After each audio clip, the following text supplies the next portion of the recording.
여러분 안녕하세요. 아무래도 Q&A 영상에는 제 목소리가 담기는 게 더 좋을 것 같아서 이렇게 찍으려고 했는데 너무 쑥스러워서 계속 용기를 못 내다가 이제야 찍게 됐어요. 그럼 이제 시작해 볼게요.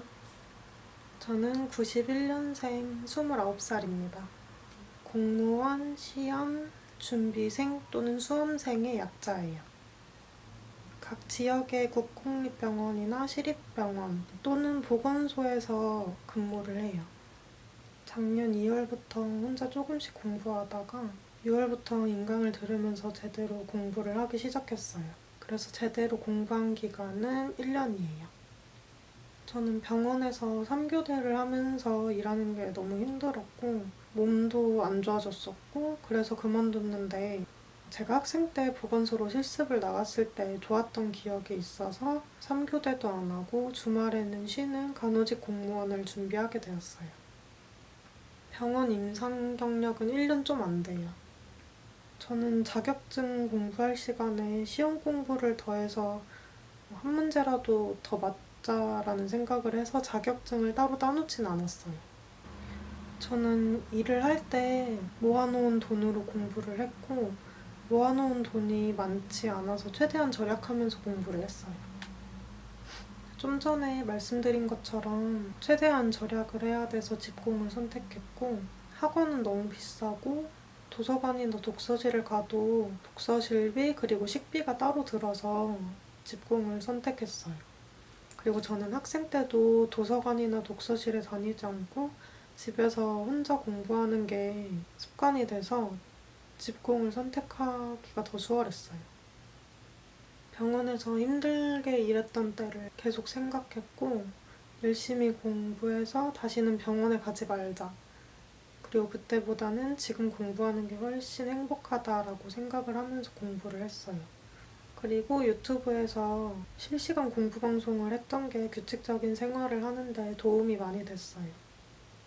운동은 초반에 할 때는 힘들었는데 꾸준히 계속 하면서 익숙해져서 안 힘들게 됐는데 한 번 안 하면 다음번 운동할 때 다시 힘들어지는 게 싫어서 계속 꾸준히 했던 것 같아요. 기상 시간은 1교시 시작 1시간 전으로 설정을 해놨었는데 그래서 보통 6시 반에서 7시 반 사이에 일어났어요. 취침 시간은 12시를 목표로 했는데 제가 밤마다 핸드폰을 보거나 잡생각을 많이 해서 2시나 3시 돼서 잠들었어요. 그래서 하루에 보통 3, 4시간 정도 잤어요. 가끔 제가 플래너에 취침 시간 적어놓은 거를 보시고 제가 그때까지 공부를 했나? 라고 생각하는 분들이 계시는데 공부는 시간표에 맞춰서 마지막 교시까지만 하고 그 이후에는 하지 않았어요. 저는 공부하다가 진짜 졸리거나 다음 시간에 졸릴 것 같은 느낌이 올 때 그럴 때 쪽잠을 잤어요. 저는 원래 어디에서든 핸드폰만 안 보면 금방 잠들어서 처음부터 쪽잠을 잘 수 있었어요. 이거는 제가 너무 졸린데도 잠이 안 올 때 썼던 방법인데 먼저 발끝에서부터 점점 올라와서 머리 끝까지 몸에 힘을 천천히 빼줘요. 그리고 아무 생각도 하지 않고 호흡을 천천히 하다 보면 어느새 잠들어 있어요. 매주 일요일 저녁에 그 다음 주에 계획을 세웠어요. 하루에 3과목씩 공부를 하다가 시험을 앞두고서는 하루에 5과목 모두 봤어요. 인강은 과목별로 2강씩 들었고 하루에 3과목을 공부했으니까 보통 하루에 총 6강을 들었어요. 저는 계획을 세울 때 하루 중에 마지막 교시를 그날 못한 공부를 하거나 복습하는 시간으로 잡아놨어서 그 시간에 못한 공부를 하거나 그때도 못한 분량은 일요일 오전을 또 못한 공부하거나 복습하는 시간으로 잡아놨어서 그 시간에 했어요. 수능 등급이나 토익 점수를 많이 물어보셨었는데 제가 졸업한 지도 오래됐고 토익을 본 지도 너무 오래돼가지고 기억이 잘 안 나요. 근데 학생 때는 영어를 좋아하고 자신도 있었는데 작년에 시험을 봤을 때는 영어가 35점이 나왔었어요. 가장 어려웠던 과목은 영어랑 한국사였어요. 영어는 시간을 많이 할애해서 공부해도 점수가 금방 오르지 않았고 한국사는 고등학교 때 이과를 나왔다 보니까 현대사 쪽은 공부를 거의 안 했어서 현대사가 어려웠어요. 그래서 이 두 과목을 중점적으로 공부했었어요. 기본서는 인강 듣는 거 제외하고 과목별로 10회독 이상씩은 했어요. 전공 과목은 독학하다가 시험 전에 김원경 교수님 마무리 특강으로 정리했어요. 저 이것도 진짜 많이 물어보셨는데 이거는 애플워치 4예요. 공부할 때 애플워치를 찾던 이유는 핸드폰을 덜 보려고 그랬던 거였어요. 연락 오는 것들을 애플워치로 확인할 수 있어서 공부하는 동안 핸드폰은 거의 보지 않았고 애플워치로 확인한 급한 연락들만 핸드폰으로 받았었어요. 그리고 핸드폰은 자기 전에 봤어요. 그것 때문에 늦게 잔 날이 많았어요. 이것도 많이 물어보셨는데 낮에는 가족들이 다 직장에 가 있어서 조용했고 가족들이 퇴근한 저녁에도 가족들이 저를 배려해줘서 괜찮았는데 그래도 가끔 시끄러울 때가 있기는 했어요. 그래서 집중력이 약해질 때는 노래를 들으면서 공부를 했어요. 저는 공부할 때 케이팝을 들으면 가사를 자꾸 머릿속으로 생각을 하게 돼서 케이팝은 듣지 않았고 팝송만 들었어요. 팝송은 영어라 신경 쓰지 않으면 가사가 잘 들리지도 않았고 멜로디만 들려서 공부할 때 신나고 공부에 정말 집중하게 돼서 노랫소리가 아예 안 들릴 때도 있었어요. 이런 날은 카페나 스터디 카페에 가서 공부를 했어요. 사실 카페에서 공부를 하면 집에서 하는 것보다 많은 시간을 공부하지는 못하지만 기분 전환이 돼서 다음날 다시 집공을 하는데 도움이 많이 됐어요. 저는 학생 때 벼락치기만 했어서 장기전에는 약한 사람이었는데 그래서 초반에 열심히 공부하다가 작년 11월에 슬럼프가 크게 왔어요. 그래서 11월, 12월 두 달을 거의 공부를 못했는데 작년부터 제 실시간 방송을 보시던 분들은 아실 거예요.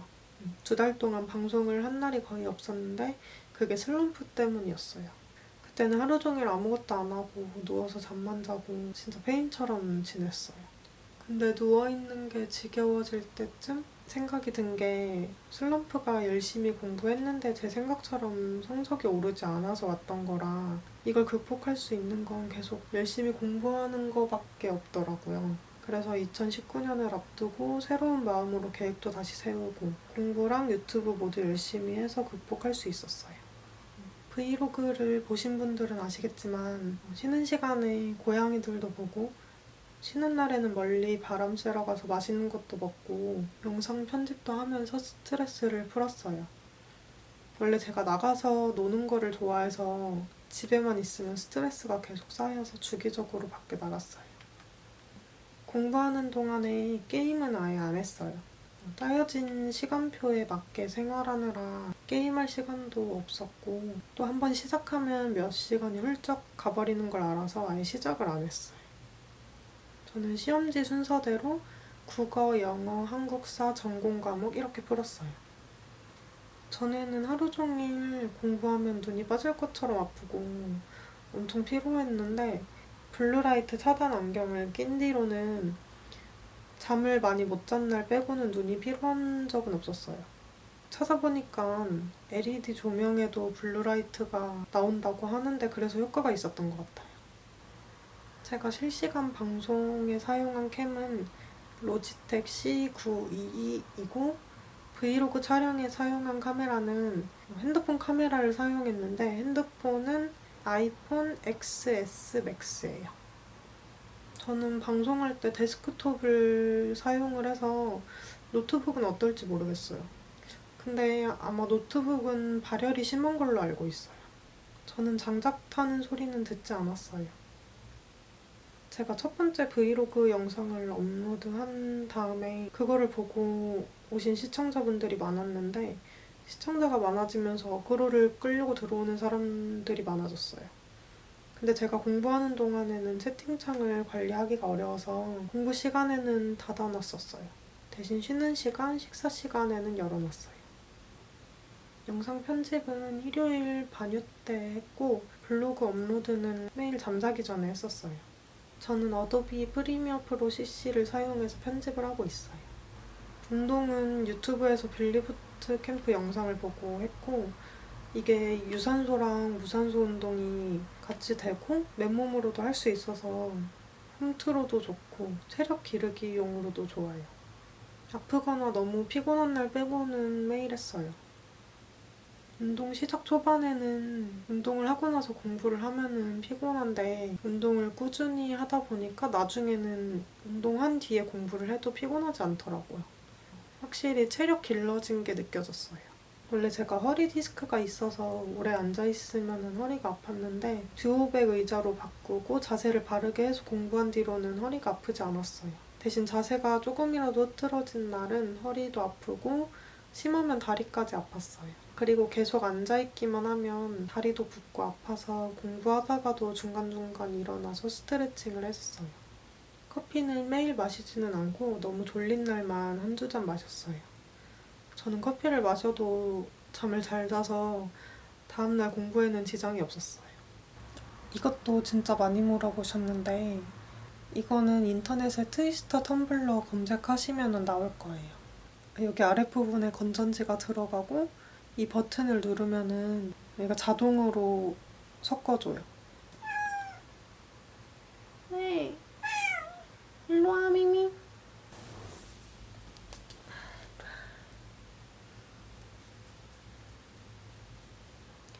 남자친구랑은 한 달에 보통 2번 정도 만났고 많으면 매주 만날 때도 있었고 시험 앞두고는 거의 한 달에 한 번만 봤어요.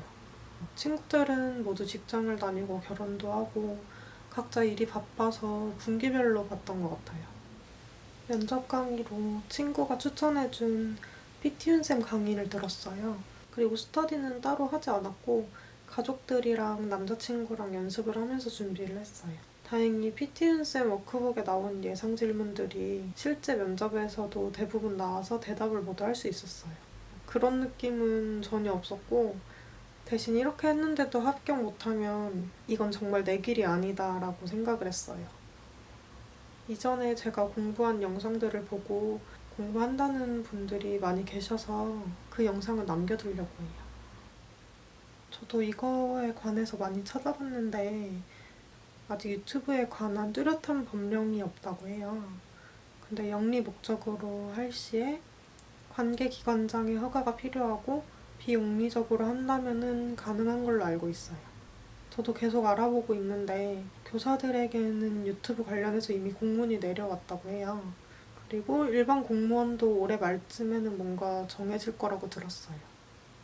앞으로도 저는 일상 브이로그로 꾸준히 찾아뵐 예정이에요. 법령이 어떻게 정해질지는 모르겠지만 임용이 된 후에도 법을 잘 지키면서 계속 찾아뵐게요.